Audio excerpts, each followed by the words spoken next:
All right, what's up? This is the Marsh Pod. Appreciate you tuning in. It is October 17th. We're recording this in the afternoon. The news just broke this morning that Bryan Loveless will be leaving the Bay Area Breakers for his hometown, Lakeshore Drive. It's the last of a number of coaching changes that SimWorld Hoops has seen throughout the summer. Certainly likely to be more openings, more potential changes between now and the start of the season in March, but the immediate aftermath of this move to me screams a little bit like this is a great move for all around. Bryan Loveless goes back to his hometown. He's from the Chicago area. He'll coach a team in Chicago that has a pretty majority Midwest contingency. But in the process of leaving Bay Area Breakers, what he's doing is he's leaving behind Caden Ship. And he's going now towards a team in Chicago with the Bay Area Breakers that has Drake Carvel and that has Chris Campbell, two guys that, well, Drake Carvel especially, who had an exceptional junior year, assuming both of those two stay with Lakeshore. Now, I think the immediate aftermath, as I said, is a lot of praise and a lot of positivity. I think we need to slow that one because from what we saw in a 19-game sample last season from the Bay Area Breakers, formerly Oakland, is not something that, to me, screams this is a team that's going to go ahead and really make a difference. So in the 19 games that Bryan Loveless coached last season for Bay Area, like I said, Oakland, they went 9-10. At that point, you look at some of these stats. Caden Ship was a leading scorer, 18.2 points. He's a talented combo junior. They had Quintel Patterson, who had 13.5 points, about 5 rebounds, 5 assists a game. It was a very similar setup as what he's going to be walking into next season. And yet, throughout the season, what we saw was they really seemed to struggle. The Bay Area Breakers, Oakland, really seemed to struggle in putting together wins in which they needed them. Outside of winning very early on in that in the season in which they won, I believe they made a tournament right off the bat.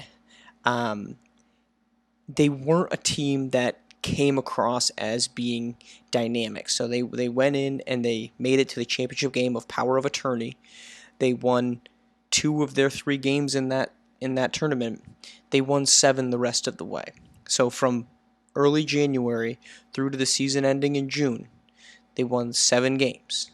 They were not a team that was exceptionally deep.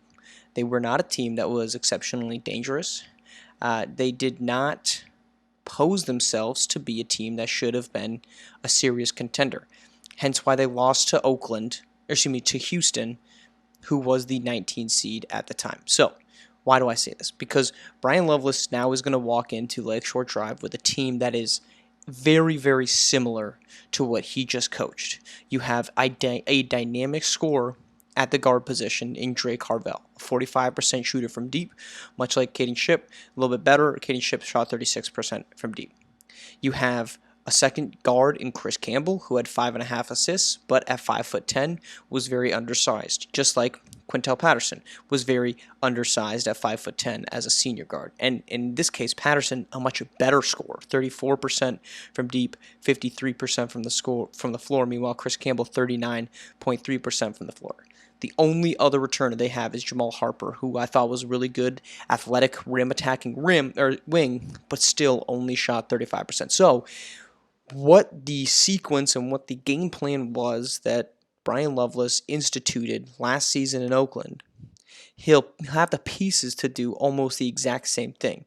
The only problem is he doesn't have the track record of proving that that's actually going to be of value, and as the team is currently constituted right now, he doesn't have the same high-end talent. It's going to be Drake Carvel, Chris Campbell, if Chris Campbell makes any type of leap, and it's going to be a lot of replacing a lot of pieces. Like Gerald Carroll, that's 15 points a game you're going to have to replace. Ian Krimmer, one of the better defensive bigs last year, also in need of replacing in his 10 rebounds and 1.1 blocks.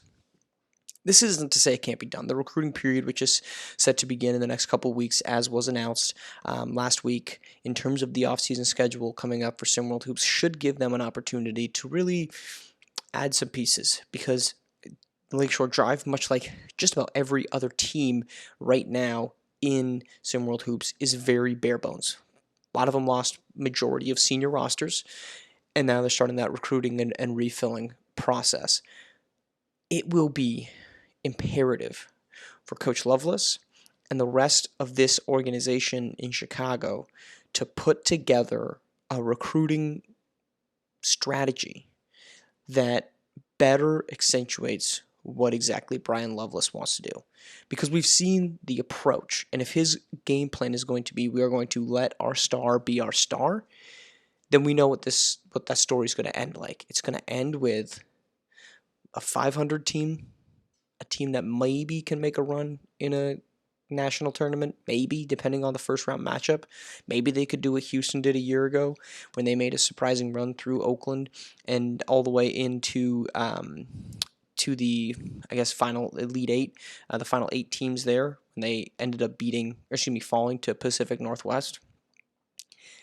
That could very well be the outcome, but we don't have this team, or at least we haven't seen the coaching ability to do it with the same type of roster construction as Lakeshore Drive projects to have. That's going to be more than a 500 team. That's going to be more than you want to see more. Because look, what have we talked about for much of this offseason with Caden Shipp? Caden Shipp was a guy that you liked, but you didn't love. He was good, but he wasn't great. He did a lot of the things that you wanted to see, but he didn't do it for an extended period of time. He never stepped into a game and did what Trey Turner did and take over, like Cooper Kingy Cross, like even Lacedarius Outlaw at times. That's what Caden Shipp always kind of fell short on. And Drake Harvell may have a higher ceiling than that. But unless he can be put into a slightly different situation, the end result for Lakeshore Drive could very well be the same exact result that suffered Oakland. 500, mediocre basketball, out in the first round of a national tournament. All right, thanks for tuning in. We will be back on Thursday for more. All right, peace.